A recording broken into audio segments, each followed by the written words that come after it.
जैसे मैं समझता हूँ हिंदुस्तान के विदेशों में भी ये सब लोग जानते हैं कि सिखों के जो रिलीजियस राइट्स क्या हैं, क्या क्या चीज वो पहन सकते हैं। जो हमारे ककार होते हैं, कड़ा, कंगा, किरपान वगैरह, वो चीजें इवन के जो डोमेस्टिक फ्लैट्स हैं उनमें भी अलाउ की गई है। एग्जामिनेशन सेंटर्स में भी अलाउ किया गया है। कई बार कंट्रोवर्सीज क्रिएट हुई, फिर दिल्ली सिख गुरुद्वारा मैनेजमेंट कमेटी 2018 में हाईकोर्ट में गए। हाईकोर्ट ने भी कहा, वहां की रिक्रूटिंग एजेंसी को दिल्ली को फटकार लगाई कि ये सिखों के आर्टिकल ऑफ फेथ हैं, आप इन्हें रिमूव नहीं कर सकते। तो उन्होंने इस बार भी जो कॉम्पिटिटिव एग्जाम हुए, नीट की वेबसाइट पे भी लिखा गया है कि ड्रेस कोड क्या है। उन्होंने उसमें क्लियर किया कि सिखों का जो ड्रेस कोड है वो कड़ा और कृपान पहन के जा सकते हैं। हर कॉम्पिटिटिव एग्जाम अपनी वेबसाइट पे लिखता है। उसके बावजूद जम्मू में पहले हुआ, नागमणि स्कूल में, महाराजा हरि सिंह जो स्कूल है वहां पर नागमणि स्कूल में भी बच्ची का कड़ा उतारा गया। उसके बाद मीरा साहब में, केंद्रीय विद्यालय मीरा साहब जो बीएसएफ कैंप के अंदर है, वहां पर तो इस बार इंतहा होगी। ऐसी चीज शायद मुगलों के दौर में भी ना हुई हो जो इस बार हमारी अपनी सरकारों ने हमारे ऊपर थोप दी।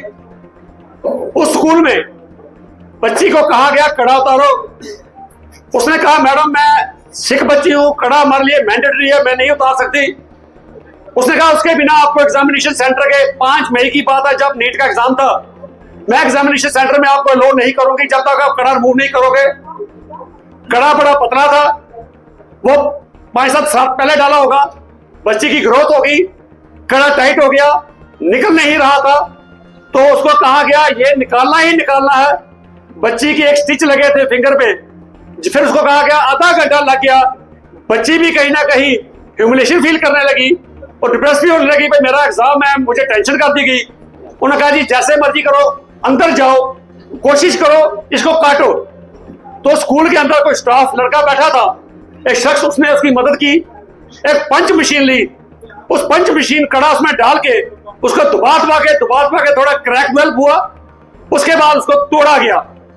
ऐसी बेशर्मी की हद आज तक नहीं हुई थी, ये जो अभी शुरू होने लगा है। और इस चीज के लिए हमने संज्ञान लिया। वो परिवार गाड़ीगढ़ का है, उसके पेरेंट्स पुंछ में थे। जब वो आए फिर हमने ये एफआईआर नंबर 142 ये सतवारी पुलिस स्टेशन में लगी। और मैं धन्यवाद देना चाहूंगा एसपी साहब श्री अजय जी का कि जब पहले उनको इस चीजों के बारे में कुछ ज्यादा इल्म नहीं था, जब मैंने बताया जी ये नीट की वेबसाइट पे लिखा है ये मैंडेटरी है सिख बच्चों के लिए, उसको अलाउ किया जाएगा, तो नेक्स्ट डे उन्होंने खुद मुझे कॉल करके बुलाया, कहने लगे आप आ जाइए। इसको कहा इमीडिएटली एफआईआर लॉन्च करो। तो ये 142 एफआईआर एसएचओ पुलिस स्टेशन सतवारी में लॉन्च की गई। और मैं उन अफसर्स को ये कहूंगा कि सिर्फ एफआईआर लॉन्च करना ही सोल्यूशन नहीं है, इसकी प्रॉपर तहकीकात हो। आईओ भी रिक्रूट किया गया, IO Harjinder Singh, sub inspector Gadigarh police post का, बड़ा काबिल अफसर है, छोटी सी उम्र में बड़ा अच्छे काम उसने किए, उसको इसकी आईओ बनाया गया है। और मैं एसपी साहब की कहूंगा आप मॉनिटर करते रहिए कि इन्वेस्टिगेशन अकाउंटेबिलिटी जरूर फिक्स करें, क्योंकि ये बार बार चीजें हमारे साथ रुलाई जा रही हैं। और मैं अपने लोगों से भी आप अपील करूंगा कि मैं अपने सिख बच्चों को ये कहना चाहता हूं कि उनको कहीं ये ना लगे कि अगर आपकी ह्यूमिलेशन हुई है, हम फील करते हैं कि ऐसी ह्यूमिलेशन नहीं होनी चाहिए। अगर हम आप बोलेंगे नहीं, हमारे बच्चे आने वाले दिनों में कड़ा पहनने से इनकार कर देंगे। हमारे वाले बच्चे अमृतपान नहीं करेंगे, क्योंकि वो महसूस करेंगे कि अगर हम एग्जामिनेशन सेंटर में जाते हैं, 500 बच्चों को अंदर जाने दिया जाता है, हमें हमारे रिलीजियस बेस पे, हमारे आर्टिकल ऑफ सिख फेस पे, इस बेस पे ह्यूमिलेट करने के लिए साइड पे निकाल दिया जाता है, तो ये ह्यूमिलेशन बच्चे बर्दाश्त नहीं करते। मैं बच्चों को आश्वासन देता हूं कि सिख प्रोग्रेसिव फ्रंट और डिस्ट्रिक्ट गुरुद्वारा प्रबंधक कमेटी के मेंबर्स हमारे यहाँ पर हमेशा बच्चों के साथ खड़े हैं, शाना बिशाना खड़े हैं।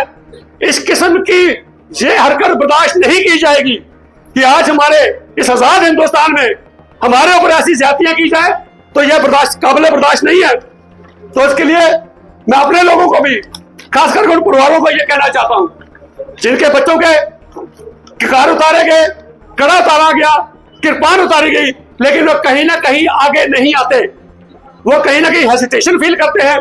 मैं लोगों से कहूंगा अगर ऐसी गुस्ताखियां करते रहोगे, आने वाले दिनों में बच्चे ककार उतार देंगे तो उसके गुनाहगार आप ही हो।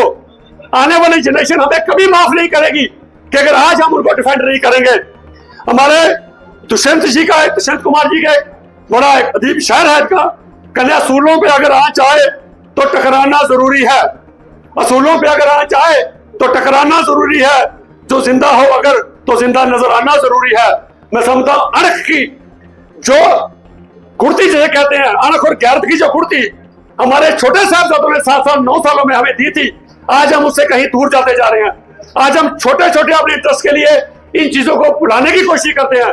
मैं लोगों से कहूंगा, अपनी संगत से कहूंगा, ऐसी इन चीजों को लाइटली मत लीजिए, नहीं तो आने वाले दिनों में, आने वाले समय में ये चीजें और भयानक हो सकती हैं। कड़े उतारे हैं, किरपान उतारिए, नहीं बोलोगे ये आपकी दस्तार भी उतारेंगे। सो अगर एक टाइम था जब गुरु नानक साहब ने जिनेऊ को धारण नहीं किया था, लेकिन जब 9वें पातशाह के समय में कश्मीर से जो कृपाराम जी आए तो उस वक्त भी सिख कौम के सोढ़ी साहब जो हमारे तेग बहादुर साहब आगे शहादत दी। उनका ये नहीं कि हम अगर जिनेऊ नहीं पहनते, लेकिन किसी का जिनेऊ जबरदस्ती उतरने भी नहीं देंगे। तो आज अगर हम दूसरों की जो रिलीजियस सिंबल्स हैं उनकी डिफेंड करते रहे, जब अपनी बारी आई तो हम किसी भी हद तक जाने को तैयार हैं। मैं सरकार से भी कह दूं कि इन चीजों को सीरियसली ले, लाइटली न ले। ये चीजें कभी भी फ्लेयर अप हो सकती है, कभी भी आग लग सकती है, क्योंकि काबिल बर्दाश्त अब नहीं रहा। बार बार हर सेंटर में ऐसा होना, और मैं एसपी साहब से दरख्वास्त करूंगा कि वो सीरियसली इस इशू को टेकअप करे और जो दोषी है उनको अकाउंटेबिलिटी फिक्स करे, और जो लॉ के तहत जो कानूनी कार्रवाई उनके ऊपर बनती है उसके ऊपर ली जाए। अब ये जो एफआईआर लगी है, ये रिलीजियस सेंटिमेंट्स हर्ट करने के ऊपर आर्टिकल 295A के तहत लगी है। सो मैं समझता हूं सब इस चीज का संज्ञान लेंगे, एडमिनिस्ट्रेशन इसको देखे। तो ये चीजें जहां मैं सरकार को कहता हूं और अपने लोगों को एक बार मैं फिर कहना चाहूंगा, कहते हैं गलत का विरोध खुलकर कीजिए, गलत का विरोध खुलकर कीजिए। इतिहास टकराने वालों का लिखा जाता है, तलवे चाटने वालों को नहीं। सो आने वाला समय हमारी जनरेशन में माफ नहीं करेगी अगर आज हम उनके साथ खड़े नहीं होंगे। तो मैं हमारे सेक्रेटरी साहब 2 मिनट के लिए यह भी जरूर कहूंगा, अपनी संगत को जरूर संबोधित करें। सरदार सुरजीत सिंह जी, जब आप अपनी फरियाद रखें, हम जरूर आपकी आवाज हुकूमत तक पहुंचाएंगे। और ये हमें आश्वासन जो एसपी साहब ने दिया है और वीर बलविंदर सिंह ने फिर उनको रिक्वेस्ट की है कि ये एक छोटा मोटा केस नहीं है, ये किसी के मजहब के ऊपर, किसी के धर्म के ऊपर एक बराबर अटैक है। किसी को जबरदस्ती, किसी का, जैसे उन्होंने एग्जाम्पल दी है कि गुरु नानक साहब जनेऊ नहीं डालना है, लेकिन गुरु तेग बहादुर साहब ने जब जनेऊ की बारी आती है तो उन्होंने अपना बलिदान दिया है कि इंसानियत ऐसा है, इंसानियत में हर एक इंसान को अपने धर्म का सत्कार, अपने धर्म पे चलने की आज़ाद है। और हर एक इंसान को जब अपने धर्म पे भरोसा हो, उनको दूसरे के धर्म का भी सत्कार करना चाहिए। तो हम एक बार फिर जैसे आपका धन्यवाद करेंगे, लेकिन अपनी जो सिख कम्युनिटी है उसको अपील करेंगे, प्लीज सामने आइए, इन्फॉर्म करिए। किसी के साथ भी ऐसा हादसा होता है, एग्जाम हो रहे हैं, अभी भी होने हैं, किसी के साथ भी ऐसा हो तो प्लीज आप हमारे साथ कंटेक्ट कीजिए, हम आपके साथ हमेशा खड़े हैं। थैंक्स। होने के बावजूद शायद किसी के इशारे पे ये गलत काम हो रहे हैं, तो हम गवर्नमेंट को वार्न करते हैं कि आगे से, इससे पहले भी हुए हैं, जो FIR एक लगी है, इसके अलावा भी अगर और किसी बच्चों के साथ कोई ऐसा होता है तो जैसे हमारे भाई साहब ने अपील की है अपने फैमिली, अपने पेरेंट्स को, उनको जरूर कहेंगे कि घबराने वाली कोई बात नहीं है। जो हमारा अधिकार है, हमारे सिंबल है जो गुरु नानक साहब, गुरु गोबिंद सिंह ने हमें दिए हैं, उनको पहनने का हमें पूरा अधिकार है और पहनते भी हैं, पहनते भी रहेंगे। लेकिन किसी भी एग्जाम में ऐसा हमारे साथ आगे भी होता है तो हम पेरेंट्स को जरूर अपील करेंगे कि आप